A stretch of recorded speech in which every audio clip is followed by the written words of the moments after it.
G'day, my name's Tomo and welcome to another episode of Tomo's Tune-Ups. On this episode, we are talking about the different types of clutch bolts available from Minisport. So, there are a couple of different types of clutch bolts available at Minisport in which you can purchase. So the first bolt that's available is just the standard silver type bolt.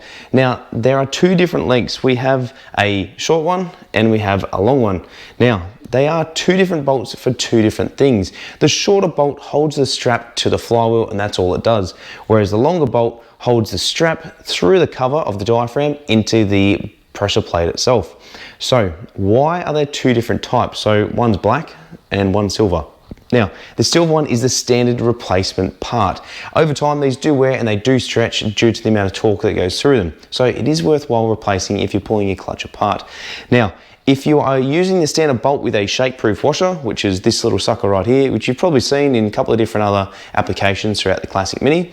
If you're using just this bolt with the shake-proof washer, you can tighten it up to 16 foot-pound. Now, if you decide to get rid of that washer and put a flat washer on there, use a bit of Loctite, you can then tighten this bolt up to 18 foot-pound. So the other bolt that's available is this little black one here. So it is a competition bolt, or it is used for competition, and there are only a couple of dollars difference between the two. So for what it's worth, in all the engines that I build and even my own car, whenever I pull them out, I generally replace them with these. So it is a higher tensile grade bolt, which means it is more susceptible to load and pressure. So if you're using this bolt with a standard shake-proof washer, once again, you can just run it at 16 foot-pound when you go to torque it up. If you decide to run it without it, which you can do, use a little bit of Loctite on there, you can then torque it up to 18 foot-pound.